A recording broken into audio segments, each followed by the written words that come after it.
pelo dia de hoje, então, irmãos. Eu creio que Deus vai falar conosco, irmãos. O Evangelho de Mateus é muito rápido para achar, é o primeiro Evangelho, né, da Bíblia. Capítulo 16, apenas o versículo 26. Eu quero ler 2 ou 3 vezes, porque você sabe de cor. Ele diz assim: pois que aproveita ao homem ganhar o mundo inteiro, se perder a sua alma, ou que dará o homem em recompensa da sua alma? Eu sei que você conhece isso aqui, mas eu quero ler mais uma vez. E quando você observar a palavra homem, dentro do seu coração, dentro da sua consciência, coloca o seu nome, eu coloco o meu aqui. Pois que aproveita ao homem ganhar o mundo inteiro, se perder a sua alma, ou que dará o homem em recompensa da sua alma. Amém? Feche os seus olhos, vamos mais uma vez falar com o Senhor, para que o Senhor fale conosco. Bendito é o teu nome, Jesus. Estamos na tua presença, Deus. Ó Deus, e é maravilhoso, Pai, quando nós nos reunimos, porque o Senhor vai, ó Deus, falar com a tua igreja. E nós queremos te pedir com reverência ao Senhor, Pai, que não haja, meu Deus, manifestação humana nesta palavra, que não haja querer do homem, mas que o Senhor tenha primazia, que o Senhor possa encontrar, não talvez homens e mulheres perfeitos, porque não somos, mas pessoas que estejam quebrantadas diante do Senhor, pessoas que confiem na graça que há no sangue, que há em Jesus Cristo, que, ó Deus, nos redime a cada dia, que as misericórdias se renovam a cada manhã. Então que nesta manhã, meu Deus, fala conosco, lá no íntimo, no profundo, ó Deus, aquilo que homem não consegue falar, aquilo, ó Deus, que não tem psicólogo, não tem, meu Deus, pastor, não tem ninguém que possa falar, só o teu Espírito. Ó Deus, então eu te peço nesta manhã, fala conosco, e desde já nós já agradecemos, sabendo e convictos de que o Senhor vai estar nos instruindo nesta manhã, em nome do Senhor Jesus Cristo. E a igreja diz, e os irmãos podem sentar, no nome de Jesus. Meus irmãos, essa palavra eu sei que ela é muito conhecida da igreja, nós conhecemos até antes, talvez aqui, de nos tornar cristãos de fato, crentes evangélicos. Nós encontramos isso aqui até nas beiras das pistas aí em cartazes, né, pois que aproveita o homem ganhar o mundo inteiro e perder a sua alma, ou que o homem tem, que ele pode oferecer a Deus em resgate da sua alma. Então eu sei que é uma palavra conhecida, mas quando eu medito nessa palavra, que já é conhecida, muito conhecida da gente, eu fico vendo como a sabedoria de Cristo, do Senhor e da sua palavra é extremamente tão profunda à lógica do nosso próprio raciocínio. Porque Lucas capítulo 2, versículo 46 e 47, a palavra do Senhor diz que Jesus, ainda sendo criança, com 12 anos de idade, ele discutia com os doutores da lei acerca das coisas do reino. E a palavra diz que todos, e quando a palavra fala todos, não exclui ninguém, todos ficavam maravilhados de ver a sua sabedoria, de perceber a sua inteligência e a sua resposta acerca das coisas espirituais, acerca da lei, acerca da palavra. E depois eu quero crer que Jesus, aos 30 anos de idade, a sua doutrina começou a confundir as autoridades do judaísmo, aquelas pessoas que eram mais eloquentes. Eu falo isso porque nós estamos tratando de uma palavra que eu tenho convicção que o mais novo, convertido aqui, talvez até criança, já ouviu falar. Que aproveita o homem ganhar esse mundo inteiro e perder a sua alma. Então, eu quero falar disso porque a sabedoria dele é muito grande, essa palavra continua latente. Eu fico às vezes surpreendentemente maravilhado em ver como essa palavra continua falando conosco. Mesmo aquelas palavras ditas por Jesus, que nós já imaginamos que ela já cumpriu o seu pleno, assim, o seu cumprimento profético em nossas vidas. Como, por exemplo, a questão do batismo nas águas. É só um exemplo que eu trago para os irmãos. A questão do batismo nas águas. A palavra, o Evangelho diz que quem crê e for batizado será salvo. Mas quem não crê será condenado. Essa palavra hoje aqui, eu sei que tem visitantes, eu não sei se confessaram já o Senhor Jesus como o Senhor da sua vida, mas essa palavra, irmãos, o culto de ceia, ela é muito semelhante a um culto de doutrina, porque é um culto específico para a igreja. Então essa palavra ela tem um cunho quase que doutrinário, ela é para a igreja, porque depois nós vamos participar da ceia do Senhor. Então, como eu estava falando, essa palavra que nós já conhecemos, eu me fico maravilhado porque ela já vem falando conosco muito tempo, mas quando eu medito nela, eu vejo coisas novas se renovando nessa palavra aqui. Por quê, meus irmãos? A questão do batismo, como eu falei para vocês, você já batizou, você já creu na palavra, aí você acaba não dando tanta atenção a essa palavra, porque você já batizou, então você pensa assim consigo, eu já batizei, então a questão dessa palavra que fala acerca do batismo, ela não tem tanta importância para mim. Eu vou em busca de outros rumos na palavra, mas pode ser um grande equívoco, porque quando nós imaginamos, eu dei o exemplo da questão do batismo, nós vemos que o batismo não é apenas um cerimonial, não é apenas mergulhar na água e levantar, ela tem algo muito mais profundo, algo mais relevante na questão do batismo. Porque tudo o que nós fazemos aqui no mundo natural, ele repercute no mundo espiritual. Quando nós nos aproximamos de Deus na questão, na nossa imaginação, na nossa dimensão humana, o mundo espiritual entende isso. Quando nós pecamos, o mundo espiritual também se abre a algo forte, uma brecha grande. Quando nós nos batizamos, aparentemente foi um culto normal, algo normal, um simbolismo normal, mas não foi. Algo grande. Quando alguém aceita Jesus, nós olhamos e cumprimentamos, parece que está tranquilo. Mas a Bíblia diz que há festa nos céus. Então o batismo ele é muito mais profundo. Até porque, quando nós mergulhamos na água, nós entendemos que estamos sendo sepultados. E quando levantamos, estamos nascendo uma nova criatura. Mas aí se eu me batizei, e eu fico observando, não, isso aqui eu já cumpri, não faz tanta importância para mim, mas essa palavra que fala, quem crê e for batizado será salvo, quem não crê será condenado. Mas nós nos enganamos, nós nos equivocamos, porque aí na prática nós observamos que o nosso homem que mergulhou e morreu, no dia a dia ele está ressuscitado, ele está vivo. Ele está latente, ele ama o pecado ainda. Então eu tenho que observar mais a palavra que fala sobre o batismo. Eu trouxe o batismo como exemplo para falar do versículo que nós lemos. Pois que aproveita o homem ganhar o mundo inteiro e perder a sua alma. Essa palavra então, ela não se cumpriu ainda de fato na minha vida. Ou seja, a palavra de Deus, por mais que o seu cumprimento profético já veio na minha vida, meus irmãos, ela vai continuar falando. É por isso que eu prego hoje sobre esse texto. Amanhã alguém prega, vai falar algo diferente. Daqui a 3 dias outro prega, vai falar outra coisa diferente. Então, quando nós lemos essa palavra, nós chegamos a pensar que adianta o homem ganhar o mundo inteiro e perder a sua alma, que ela não serve mais para a gente.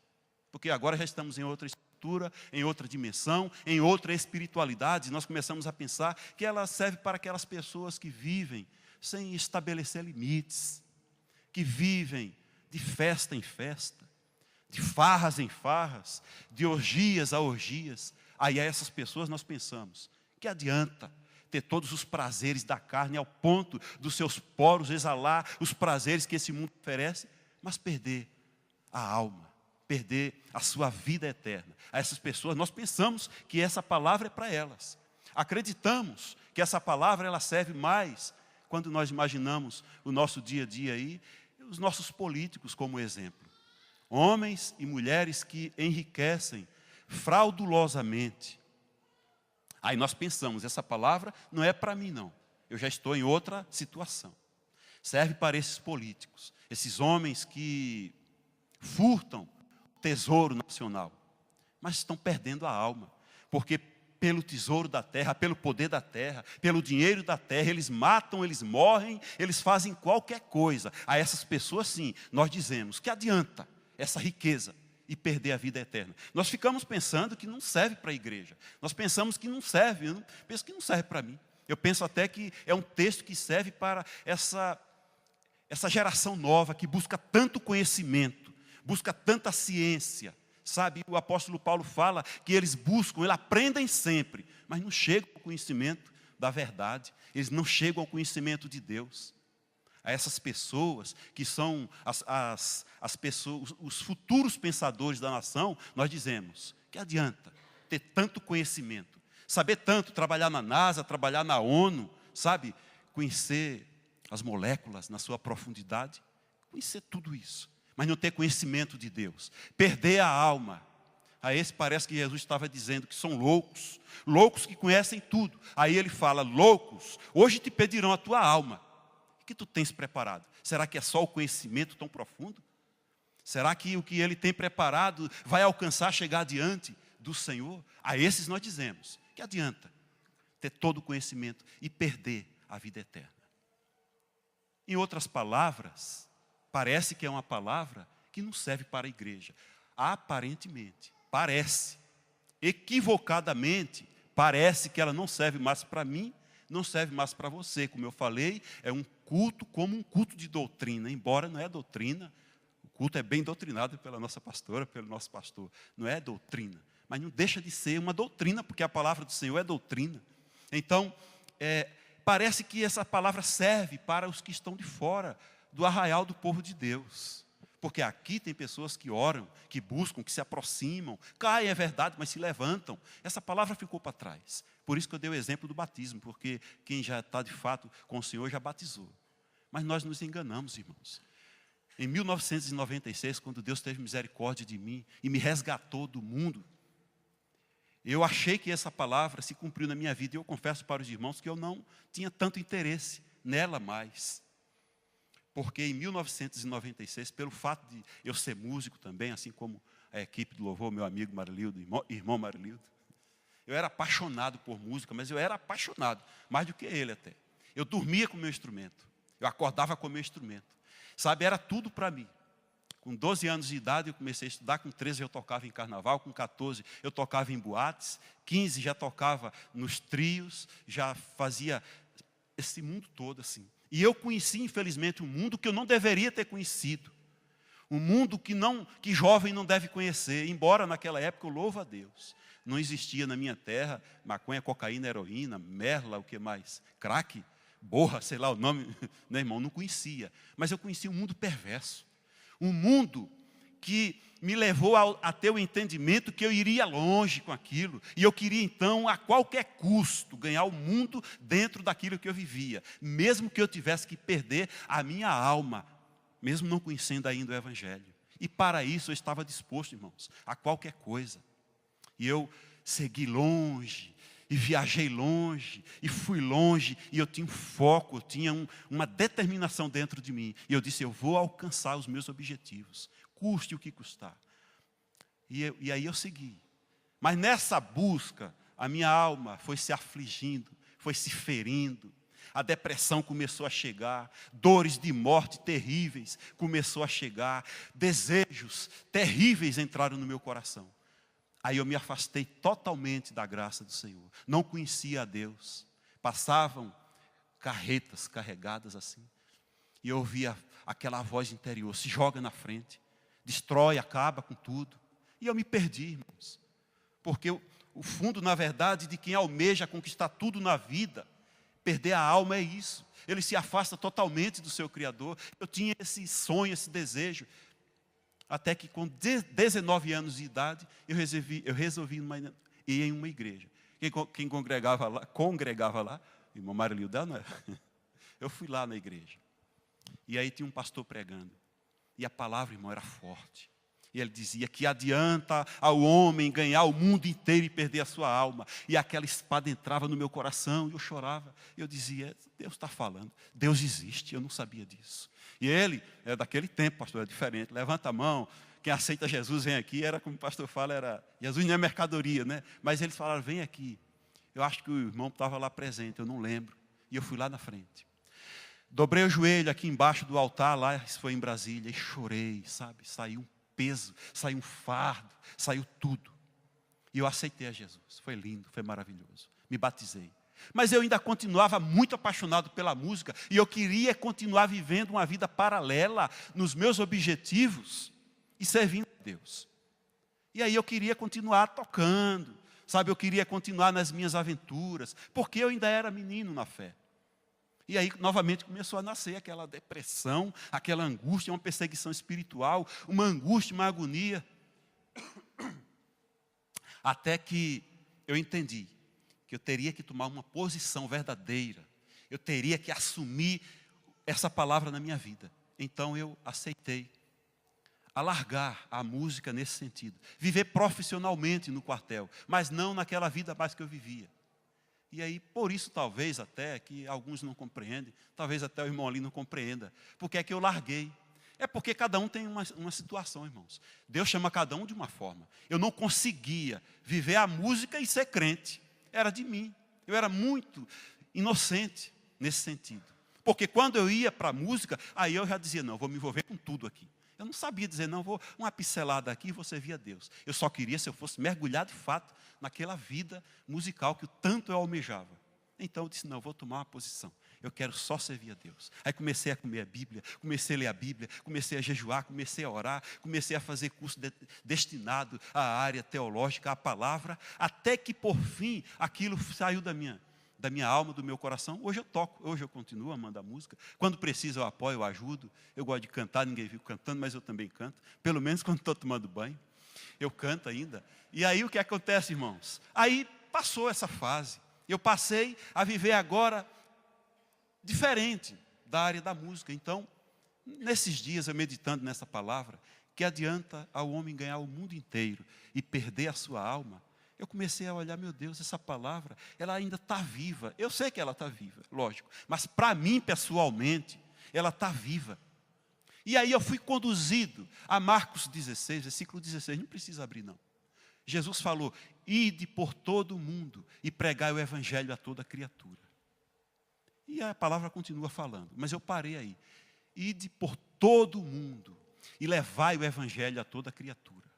E depois aqui ele fala, pois que aproveita o homem ganhar o mundo inteiro e perder a sua alma. E eu liguei essa palavra com a outra, dizendo, eu tenho que levar o evangelho ao mundo. Mas no processo da caminhada de servo de Deus para levar o evangelho ao mundo, eu tenho um grande risco. E eu vou entrar aqui de raspão, irmãos. Você tem que abrir agora o entendimento. Eu queria que você dobrasse um pouco a sua atenção, para não falar o que eu não falei. Eu não sei como é que a pastora Elza fala. Para não dizer que eu disse o que eu não disse. Então eu queria que você prestasse atenção. Porque nesse afã, nesse desejo, nessa determinação de você querer levar o evangelho ao mundo, eu volto a dizer que a palavra é para os crentes, para o arraial do povo de Deus. Nessa vontade, você corre um risco de, em querer ganhar o mundo para Cristo, perder a sua alma. É possível isso. Tem essa possibilidade do servo de Deus querer ganhar o mundo para Cristo e perder a sua alma. Então eu entendi que essa palavra fala conosco. Porque assim foi no judaísmo. Nós hoje falamos, muitas vezes, dos escribas, dos fariseus, dos príncipes da sinagoga, dos sacerdotes, sumos sacerdotes, de uma maneira que eles erraram realmente. E nós acabamos falando que eram religiosos, homens do coração duro. Irmãos, isso é num contexto, mas foi Deus que instituiu. Os sumos sacerdotes, os escribas, os fariseus, eram homens respeitados, homens de Deus, que no início da caminhada tinham como objetivo representar Deus na terra, escrever a palavra de Deus e traduzir o conhecimento para o povo, trazer a graça que existia já para o povo, representar o povo do pecado como um sumo sacerdote diante de Deus, queimar o incenso e levar a Deus, e se tivessem no pecado, serem afuminados diante de Deus. Então os sacerdotes, sumos sacerdotes, escribas, fariseus, os príncipes da sinagoga, os homens de Deus, as mulheres, as profetisas de Deus, do judaísmo, do Antigo Testamento, realmente eles eram homens de Deus.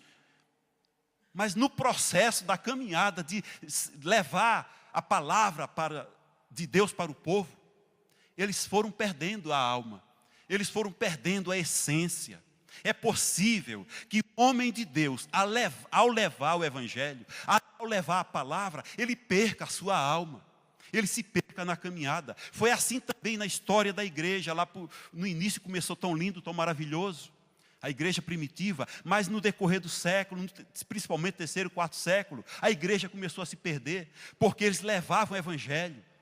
E o evangelho atingia, porque a palavra de Deus ela é poderosa, irmãos. O homem não tem o que dar, Mas à medida que a palavra é ministrada, eu sei, ela entra, ela penetra na alma, no coração, porque é palavra de Deus. Ele tem compromisso não é com o homem, ele tem compromisso com ela. E a igreja começou a levar o evangelho, mas eles começaram a perder a sua alma, porque agora eles que eram homens simples, que deveriam ter pregado um evangelho simples, se transformaram agora em papas, se transformaram agora em bispos, em sacerdotes que as pessoas olhavam para eles e os reverenciavam, sabe, como no quartel, batiam uma continência para eles. Queriam pegar nas orlas do seu vestido para receberem poder. Eles eram homens semideuses, porque agora eles representavam Deus, porque agora eles representavam Cristo. E nós podemos servir a Deus e perder a nossa alma, porque assim como foi a história da igreja, é nos nossos dias. Não tem mais os apóstolos, foram só 12. Mas nos nossos dias eles ressuscitaram. Temos apóstolos hoje, temos bispos, temos até arcebispos. Temos homens de Deus que estão negociando a sua fé. E essa palavra, irmãos, ela é para os nossos dias. Eu louvo ao Senhor, porque aqui na nossa comunidade, aqui onde nós temos pessoas simples, pessoas que estão iniciando a caminhada na fé, podem ouvir uma palavra dessa e entender que nós não somos esses sacerdotes que se contaminaram com isso. Mas é possível que no nosso meio, é possível que nos nossos dias, a gente compreenda dessa forma, que estamos representando Deus, que Deus fala na nossa boca, e que por isso nós somos dignos de aplausos. E que por isso nós somos dignos de um abraço e dizer, você é homem de Deus. Irmãos, isso pode ser até bom. Mas nós vamos entender a palavra, você vai entender o perigo que é ser um homem de Deus. O perigo que é ser uma mulher de Deus. Porque assim a igreja, porque assim o judaísmo se corrompeu. Perdeu a sua alma, perdeu a pura essência do que é o evangelho. E com isso eles seduziram as ovelhas, com as blandícias doces das suas palavras. E negociaram a sua fé em nome da religião. E não é diferente nos nossos dias. Eles começaram a aceitar o suborno das palavras que são doces, como mel. Eles começaram a aceitar que eles realmente eram aquilo que diziam que eles eram. E eles acabaram acreditando. E no processo de levar o evangelho para o mundo, sabe, foi entrando uma coisa tão boa, não na alma, não no espírito, mas na carne. Foi entrando assim, mas é muito bom.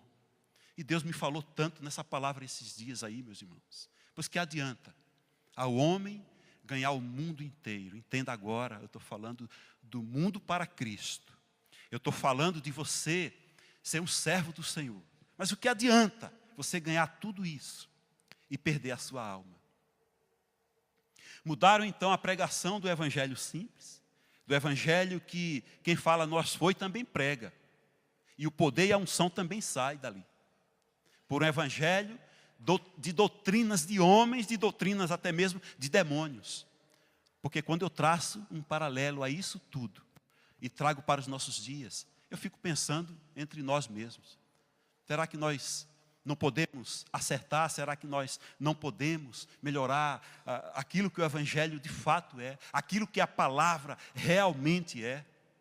Mas a palavra, Jesus diz, que adianta o homem ganhar o mundo inteiro e perder a sua alma. E eu fico pensando, o que é a alma? O que é a alma do homem? Aí nós entendemos que a alma do homem é a psique dele. É a sede dos sentimentos, dos pensamentos. É onde fluem os mais íntimos pensamentos e sentimentos que brotam lá do fundo do espírito. Aí é a alma.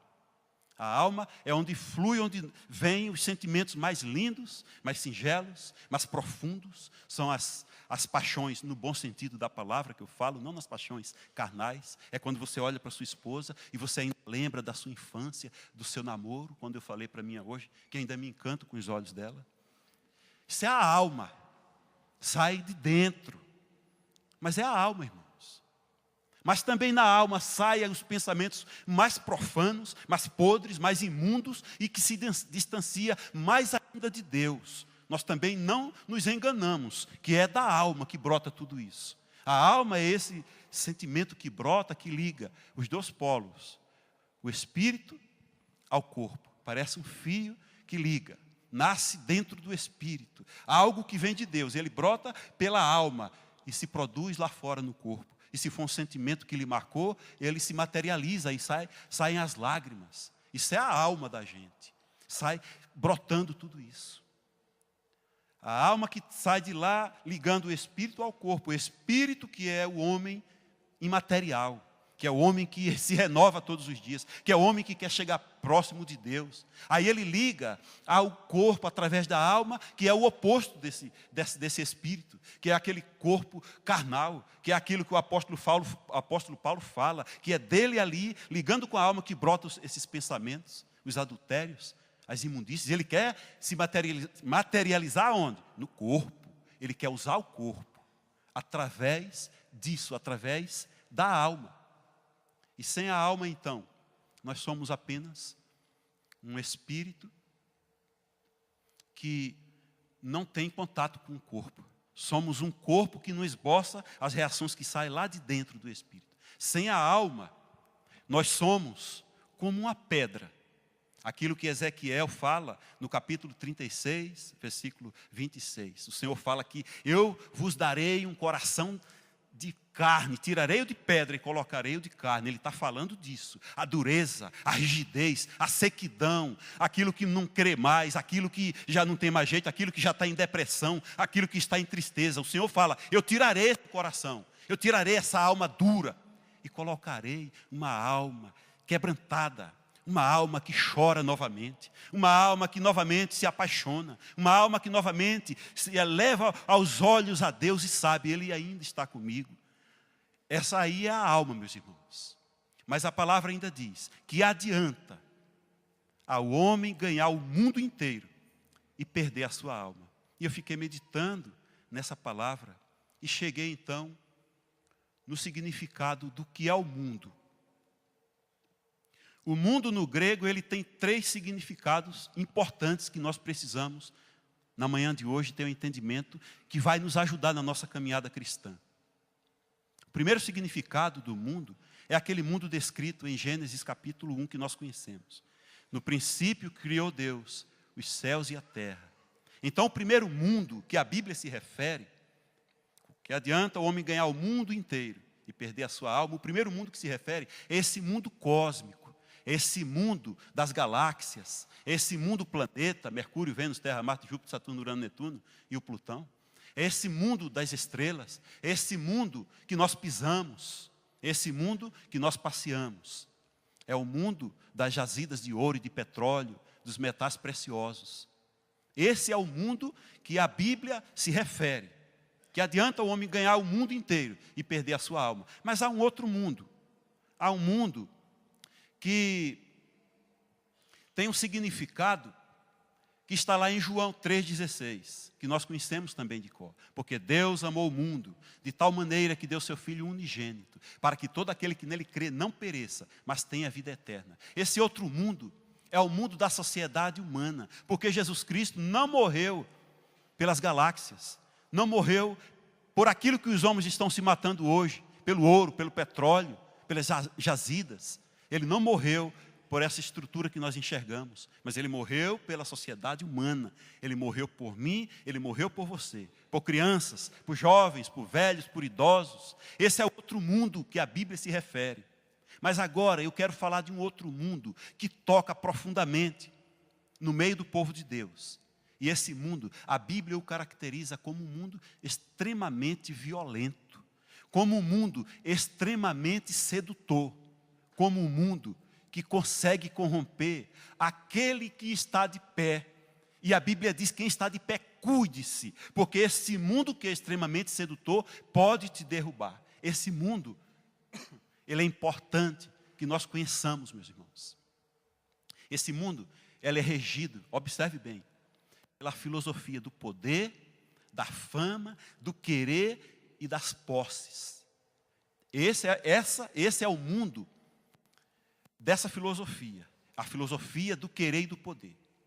E o primeiro a usar essa filosofia do poder, desse mundanismo, não nasceu aqui entre nós. Por isso que nós somos tão facilmente levados a ser seduzidos por esse mundo. E para isso eu queria que você abrisse a sua Bíblia, no livro do profeta Isaías, no capítulo 14.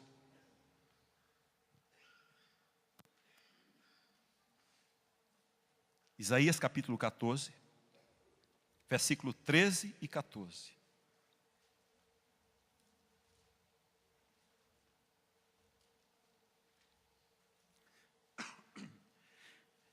É uma palavra profética dita, direcionada ao Império Babilônico, mas que é interpretada como dita no reino espiritual a Lúcifer.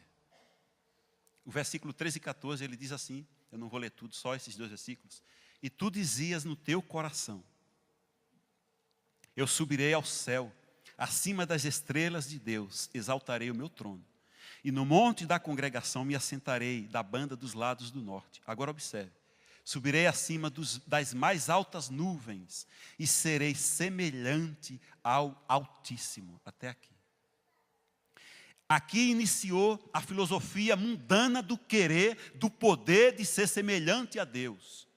Só que esse desejo, esse poder, meus irmãos, do querer, do poder, ele se manifesta no meio dos homens.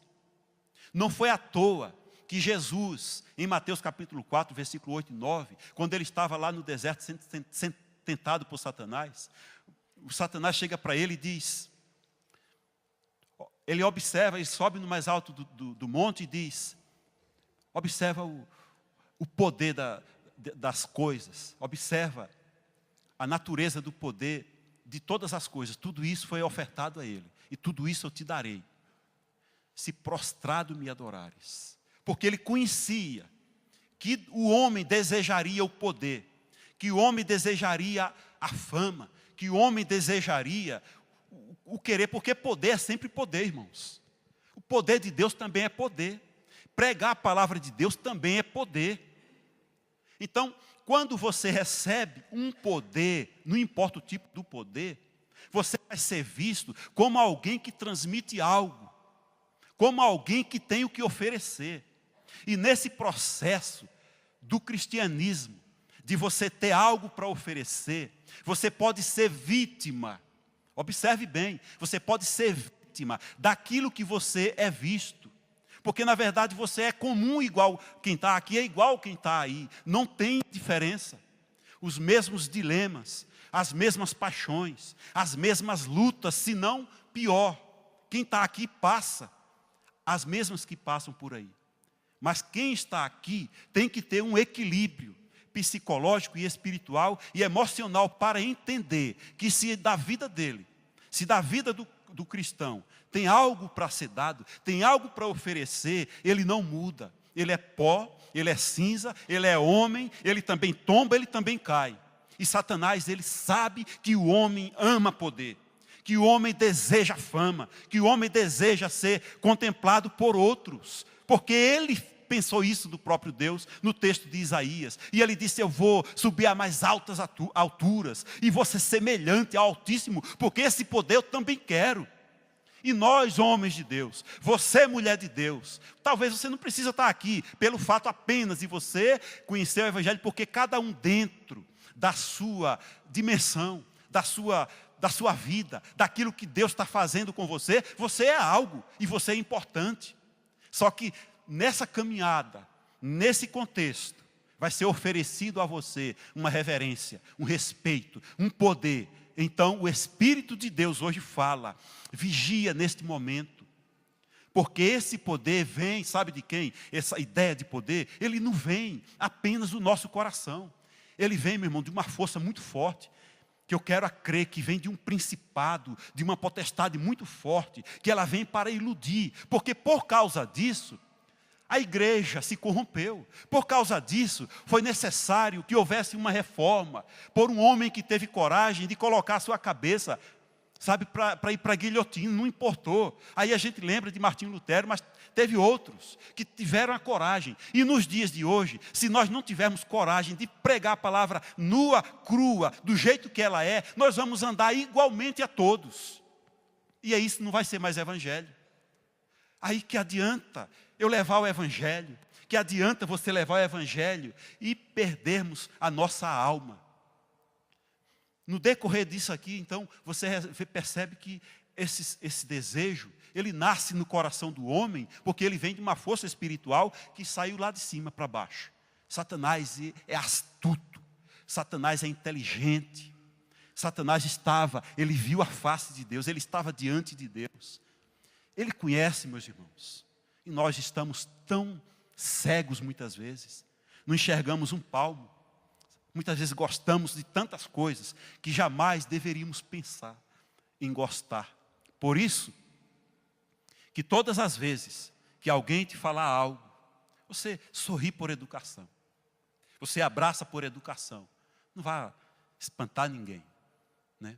Mas quando você chegar em casa, no lugar de você comer uma pizza, beber uma Coca-Cola, se prostre e chore, diga: Deus, tenha misericórdia da minha vida. Tenha misericórdia da minha alma, Senhor. Não permita que eu me perca por causa disso.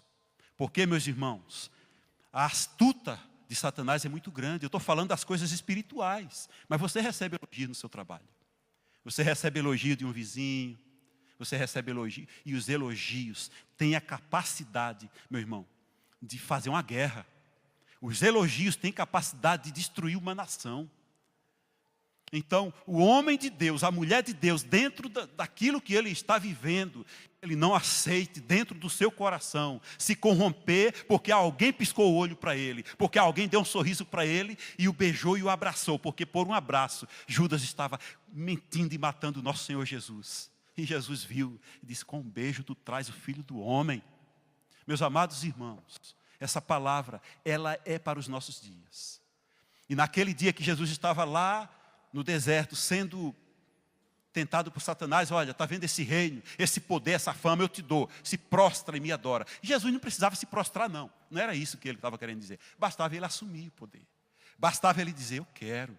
Basta eu ficar feliz com o elogio, ficar feliz porque eu prego a palavra. Já me prostrei, meus irmãos. Ministérios caíram por causa de elogios. Homens de Deus se perderam na caminhada. Mulheres de Deus antes pregavam a palavra, sabe, que era para quebrar os corações, para nos converter. E hoje eles pregam no intuito de receber algo que Deus não está com compromisso de dar para ele. Porque quem prega a palavra não está interessado em morrer rico, não, meus irmãos. Porque o Filho do Homem não tinha onde reclinar a cabeça. O apóstolo Paulo foi decapitado. Isso é evangelho. Agora, esse evangelho ninguém quer mais não, viu? Evangelho que vai dizer: pega a sua cruz, assuma a sua cruz, renuncie a si mesmo e siga-me. Não venda a sua alma, não perca a sua alma, não se entrega por um prato de lentilhas, porque a fome passa, meus irmãos. Deus, Ele pode até nos provar: hoje não tenho o que comer, mas amanhã, abra a porta que vai ter um maná lá. Não precisa guardar para o outro dia, não. Deus faz isso conosco. E Ele nos leva ao caminho do deserto para nos provar, para ver se de fato o nosso coração pertence a Ele. E neste mundo que é extremamente sedutor, nós, o homem, somos o centro do universo. E tudo tem que girar em torno do homem. Tudo tem que dar prazer ao homem, como diz a psicologia moderna. Tem que dar prazer. E se não der prazer ao homem, está fora de órbita na natureza. Se o homem não estiver feliz, não vale a pena.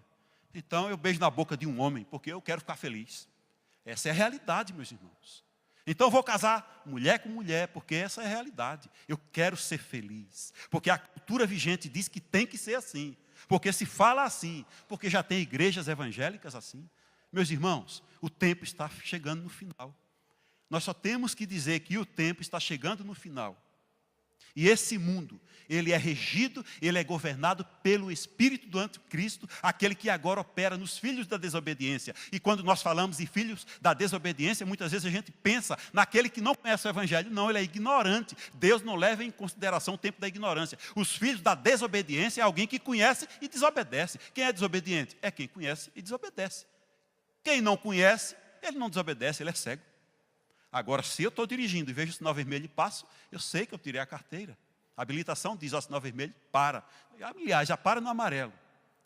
Para a tua segurança. E se eu passo, eu sou desobediente. Os filhos da desobediência não estão fora. Os filhos da desobediência estão no arraial do povo de Deus. Aqueles que não deveriam ter tocado na arca, porque não pertencia a eles esse ofício. E eles tocaram. Eles eram filhos da desobediência. Os filhos da desobediência, meus irmãos, somos nós mesmos, quando entendemos a palavra e não ruminamos para aprendê-la de fato e assim viver. E esse, no meu ignorante entendimento, é o maior desafio dos servos de Deus dos nossos dias. É o maior desafio. Por quê? Porque é nos dada essa oportunidade de viver essa realidade do mundo. Sabe por quê? Porque Deus é tão perfeito que a Bíblia fala que dele, por ele e para ele são feitas todas as coisas. Mas só que Deus, ele nos ama tanto que para a gente ele não fez isso. Não, mas ao homem eu não vou fazer isso. Ao homem ele vai viver livre. Eu vou dar o livre-arbítrio. Ele vai poder escolher para o norte, para o sul, para o leste, para o oeste. Ele vai girar, ele vai rodopiar, ele vai fazer o que ele quiser da vida. Ao homem eu dou liberdade. Então Deus, nós não somos alienados, onde Deus nos amarrou no seu pé e aí nós vamos fazer o que Ele quer. Não. Nós somos livres para escolher. Apenas Ele ministra a palavra. Apenas Ele ensina. Apenas Ele diz. E Ele diz, agora faça aquilo que lhe convém, conforme a palavra, conforme o que você aprendeu. E eu fico pensando, o que é que nós estamos fazendo dessa liberdade? Porque quando ele diz que adianta o homem ganhar o mundo inteiro e perder a sua alma, será que eu não estou perdendo na caminhada cristã? Será que na ministração da palavra? Será que eu não estou perdendo a minha alma? Será que eu já não me perdi no meio da caminhada? Que adianta ao homem ganhar o mundo inteiro e perder a sua alma? E eu fico pensando, o que é então perder a alma? Porque até agora eu falei sobre tudo isso. O que é perder a alma? E a resposta clássica nossa, que conhecemos desde o nosso início na escola bíblica, é que perder a alma é quando nós nos desviamos, pecamos, somos conduzidos após a morte ao inferno. E é verdade, porque o inferno existe. E quem falou que ele existe foi Jesus. E nós cremos no céu porque Jesus falou do céu. Mas se você crê no céu porque Jesus falou, você é obrigado a crer no inferno, porque também foi o mesmo que falou. E aliás, ele falou mais do inferno do que do céu. Então, uma pessoa que perde a alma, sim, ele pode perecer eternamente no inferno. Isso não resta dúvida. Mas, como eu falei no início, que Jesus e a sua palavra, extremamente superior à lógica do nosso raciocínio, que com 12 anos de idade, ele chegou a deixar os doutores ali perplexos com a sua sabedoria. Com 30 anos de idade, ele deixou o judaísmo assim, sem entender, por causa da sua doutrina. Esse mesmo Jesus que fala tudo isso, quando ele fala que adianta o homem ganhar o mundo inteiro e perder a sua alma, eu entendo que a sua palavra é completa. Ele não estava se referindo apenas a uma alma perdida no inferno escatológico. Ele se referia também, meus irmãos, a perder a alma em vida, a estar vivendo, a estar pregando aqui, a estar sentado aí e estar com a alma perdida, está distante de Deus. Agora, enquanto você respira, enquanto eu respiro. Não apenas um inferno escatológico, porque existe sim a perda da alma em vida, que é aquela incapacidade, é aquela insensibilidade, é a incapacidade de amar, é a incapacidade de ouvir a palavra de Deus e se prostrar diante dela e entender, sim, Senhor, o Senhor está falando e por isso eu creio. Porque quem já perdeu a alma, meus irmãos, ela está, como Ezequiel falou, ela está dura, ela está como uma borracha seca no motor do carro. O trem nem anda mais, porque aquela borracha ressecou. E a alma do homem, ela não pode estar nesse lado psicológico duro, seco, rígido. E não é isso que nós precisamos. Nós observamos nos nossos dias que a alma humana, ela já morreu, ela já pereceu. Por exemplo, quando você vê aquele empresário, sou a favor dos empresários, viu, irmãos? É só um exemplo que eu estou dando. Aquela pessoa abastarda, sabe? Coloca o seu paletó, já vim até bonitão, né? Se ajeita por causa do frio, irmãos. E aí a pessoa coloca aquele perfume importado, aquele sapato que brilha, sabe? Pega o seu carro importado e vai para o trabalho, em busca de ganhar o mundo, em busca de crescer mais, de enriquecer. E você chega para ele e fala: quando foi que você abraçou seu filho? Ele vai ter um susto, porque ele vai dizer: rapaz, eu nem lembro. Ele está ganhando o mundo, mas ele está perdendo a sua alma. Ele não tem mais sensibilidade para olhar para a sua própria família e dizer assim: eu preciso me entregar mais à minha família. E isso aqui, enquanto eu falo, eu lembro de outra situação que eu até já falei aqui, um casal de médicos, eu acho que um psiquiatra e o outro, não sei se era cardiologista.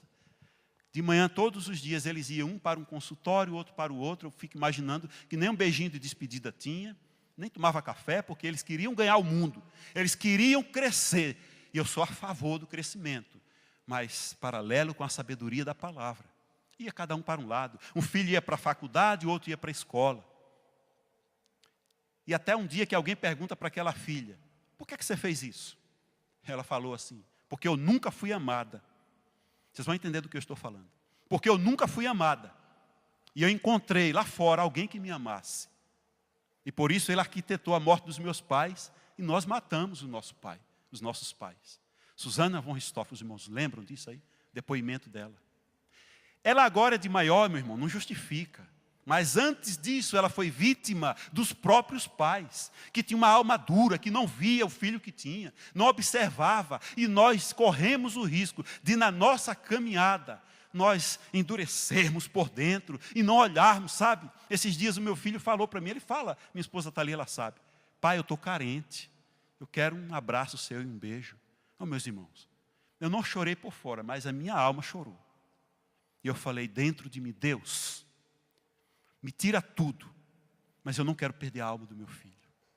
Me tira tudo, pode até me matar, mas não tira, meu Deus. Não permita que eu perca a alma do meu filho. Meus irmãos, eu vou te falar uma coisa, eu não sou psicólogo não. Aqui nós temos psicólogos, ali tem a irmã está ali, tem outros aqui que eu não conheço. Mas ela está ali, ela sabe disso. Essa desajusteza dos valores é a falta do amor, é a falta de uma alma quebrantada. Sabe, o homossexualismo, no fundo, a gente sabe que pode até existir uma causa genética, existe uma cultura, tantas coisas. Eu não entendo disso. Eu nem entendo da Bíblia, fala um pouco da misericórdia que o Senhor fala, mas esses desajustes na sociedade, os homicídios, o homossexualismo e tudo que veio na sua mente, as violências, na verdade, tudo isso, meus irmãos, é a falta de uma alma quebrantada, é falta do amor exalado de dentro para fora. E nós não contemplamos mais a alegria da vida.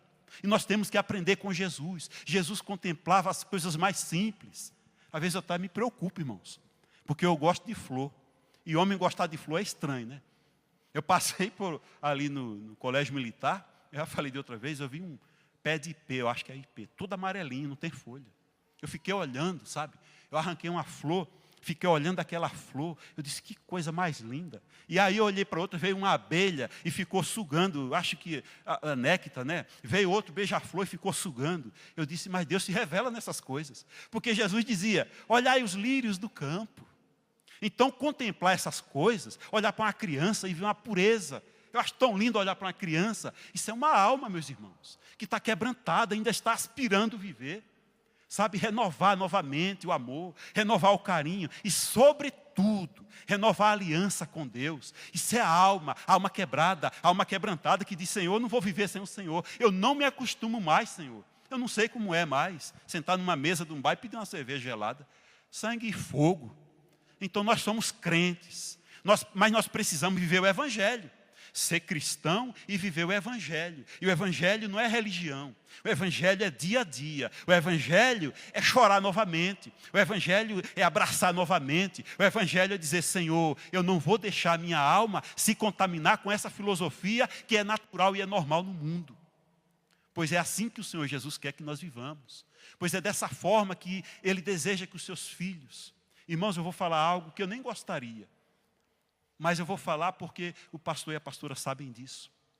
Tem pastores por aí, não é o nosso caso, que o pastor, ele pastoreia as almas, ele pastoreia as ovelhas, mas não pastoreia a casa dele, não pastoreia o rebanho. Se você for fazer um relato e buscar, você vai ver o quanto de filhos de pastores que estão presos, que usam drogas. Sabe por quê? Porque o camarada pastoreia as almas alheias, porque até mesmo as almas pertencem a Jesus.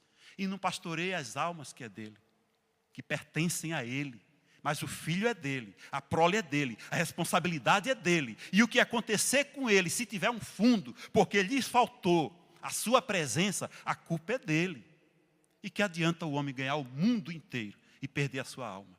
Que adianta, meus irmãos, eu granjear bens? Que adianta, sabe, eu receber aplausos? Que adianta tantas coisas nessa vida? E se no final de tudo eu perder a minha alma? Que adianta, sabe, se eu estiver oprimido, se eu me perdi na caminhada? Não vai adiantar nada, eu me perdi, acabou-se para mim, ficou apenas uma pedra ambulante que vai para lá e vem para cá.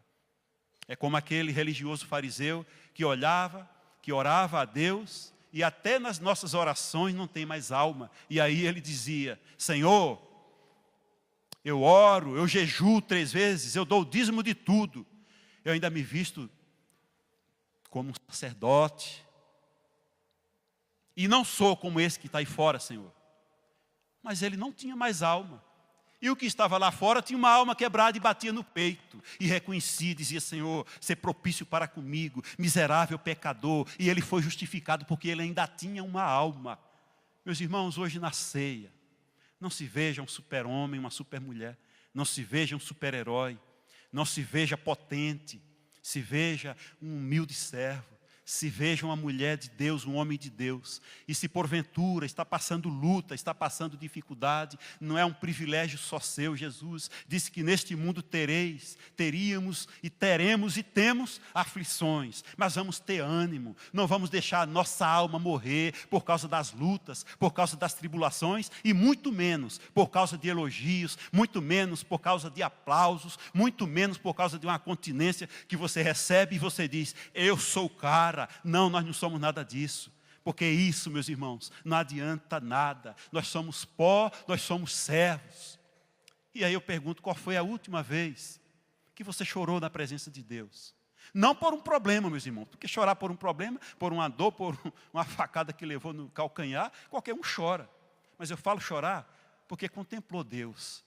Chorar porque disse, Deus, tenha misericórdia. Não é nem porque você está sentindo uma presença e quer pular de alegria porque o fogo desceu. Não. Basta você chorar por reconhecer o miserável pecador que você é. Isso já é muita coisa. Significa que a tua alma está latente. Significa que a tua alma está pronta. Está igual aqueles passarinhos com o biquinho aberto, sabe? Para comer o que sai da boca do passarinho. Porque Jesus em alguma vez se identificou como uma galinha, dizendo, quantas vezes eu queria juntar os filhos de Israel com uma galinha junto aos seus pintinhos e não quisestes. Nós só precisamos, meus irmãos, estar como esses passarinhos abertos, dispostos a dizer, Senhor, eu quero receber, eu quero beber do Senhor, eu quero comer do Senhor. Só isso, uma alma quebrantada, uma alma voluntária. A Bíblia diz que há uma alma voluntária, Ele não despreza, há um coração contrito e quebrantado. Isso sim é palavra de Deus, isso sim não é religião. Isso sim vai fazer com que nós vamos atrair de Deus para as nossas vidas. Não adianta ganhar o mundo inteiro e perder a sua alma. Não adianta conquistarmos tanto e perdermos a nossa alma. É muito melhor, irmãos, não estar mais em um palácio, mas estar lá naquela oca de índio. E a glória e a presença de Deus se manifestar bem ali. E eu acredito que aqui tem muita gente em ocas de índio. Não me refiro literalmente a isso, mas me refiro à simplicidade. E eu acredito que quando você ora a Deus, se há essa alma quebrantada, eu acredito que Ele vem, meus irmãos. Naquele simples momento, quando você vai lá no seu quarto e você diz, ó Deus, eu não tenho nada. Aí Ele diz, mas você tem uma alma, você tem um coração quebrado e é isso que eu quero. Meus irmãos, Deus vai fazer coisas grandiosas, maravilhosas. Deus vai fazer crescer a sua presença. E essa palavra hoje, ela não é para nos emocionar, ela é apenas para nos dizer que nós, se temos que guardar algo, guarde a sua alma. Quando a Bíblia fala o seu coração, Ele está falando isso. Guarde a sua alma. Guarda isso, para que não venha outro e arranque de você. Porque nós vivemos em um mundo onde tudo está sujeito a nós perdermos a nossa alma. Eu poderia citar nomes, mas a minha esposa disse, não faça mais isso. De vez em quando a igreja grava, é falta de ética. Eu não vou falar isso. O pastor não me chamou a atenção por muita educação. Mas eu não vou falar nomes, mas nós conhecemos. Ministério A, Ministério B, pastor A, pastor B, vida tal, que gostaram tanto de elogios, que gostaram tanto de paparicos, gostaram tanto de convites. Vamos lá em casa, meu irmão, vamos almoçar lá em casa. A tua presença é maravilhosa demais. Olha, você está indo embora e parece que deixou uma paz. Oh, meus irmãos, que prepotência, que arrogância, está perdendo a alma. Irmão, nós não somos isso não. Você não é isso não. Você é homem e mulher, você é um servo do Senhor, apenas isso. Amém, meus irmãos. Que Deus abençoe vocês. Me perdoe se a palavra feriu. Amém? Eu vou passar para o pastor, mas eu queria que os irmãos ficassem de pé, porque eu gosto de orar, uma última oração antes de entregar o microfone para o pastor. Feche os seus olhos. Pastor, o senhor já pode vir. Não, o senhor vai ficar embaixo, não é isso? Amém? Então, feche os seus olhos. Faça a sua oração. Após ouvir essa palavra, faça a sua oração como humilde servo. Como aquele publicano que estava fora do templo, batendo no peito e dizendo, Senhor, eu sou pecador. Senhor, eu preciso da graça. Senhor, eu preciso do sangue. Foi suficiente. Senhor, eu não preciso falar difícil. Senhor, eu não preciso de nada dessa terra. Eu só preciso da Tua doce presença. Então, Senhor, no nome de Jesus Cristo, nós estamos diante do Senhor, Pai. Nós somos apenas igreja, Pai. Nós somos talvez a escória deste mundo. Nós somos pequenos e nós não queremos ser grandes. Basta que o Senhor cresça, meu Deus, e que nós sejamos apenas o pó da terra. Porque é lá no pó da terra que nós conseguimos ser grandes diante de Deus. Deus é grande, Deus é maravilhoso. Toda a honra, toda a glória, todo o poder, toda a majestade, todo o louvor, toda a riqueza, toda a sabedoria pertencem somente a Ti. E nós somos a igreja do Senhor. Ó meu Deus, e nós não queremos ser como os sacerdotes do passado. Nós não queremos ser como a igreja do 3º e do 4º século. E nós não queremos ser, meu Deus, uma igreja tão moderna ao ponto de endurecer tanto o coração e não ver que o Senhor passeia no nosso meio. Não, nós não queremos isso, Senhor. Nós queremos apenas, Pai, ser filhos do Deus vivo e todo-poderoso. Por isso, nesta manhã, Pai, eu não conheço o meu irmão nem a minha irmã. Eu não sei o que ele passa e não tenho nada para dar para eles, mas o Senhor tem. Mas o que o Senhor tem para dar, meu Deus, é isso. Quebranta o coração, se humilha diante de Deus, tira a arrogância, tira o orgulho, porque Deus não se agrada dessas coisas, porque por causa do orgulho, Lúcifer, que era anjo de luz, se transformou em Satanás, e tantos têm se perdido, tantos têm perdido a alma, mas nesta noite eu creio, meu Deus, que o Senhor está resgatando almas, não tirando, meu Deus, do inferno, porque eu creio que o sangue do Senhor foi o único que já os salvou, mas tirando, meu Deus, a alma da dor, da depressão, da solidão, da angústia, da arrogância, da prepotência, e nós precisamos apenas, meu Deus, que o Senhor nos resgate novamente.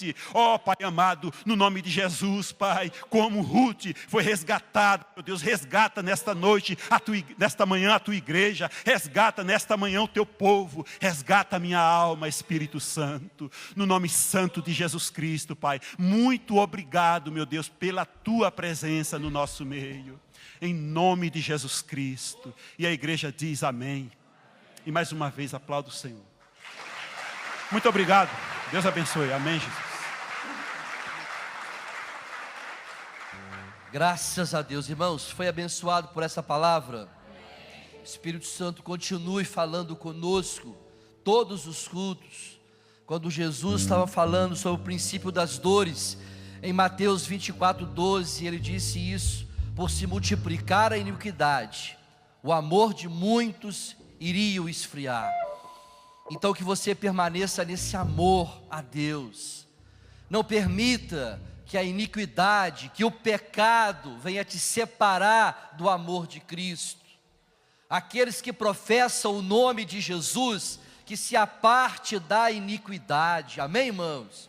Momento da ceia é momento agora de nós fazermos uma reflexão em relação à vida que nós estamos tendo diante de Deus. Todos aqueles que professam o nome de Jesus, se aparte do pecado.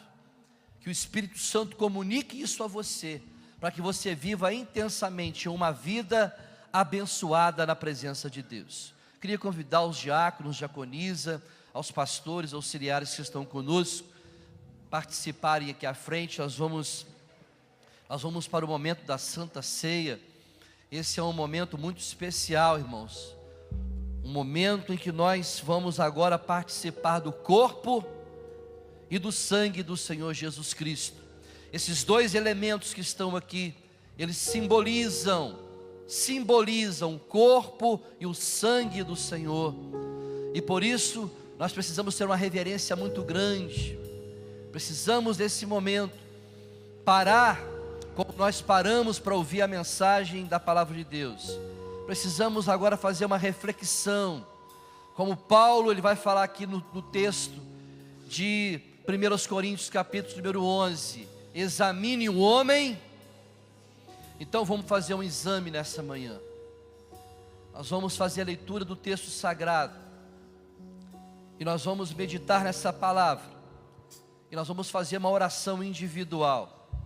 Você vai orar individualmente e se colocar diante de Deus.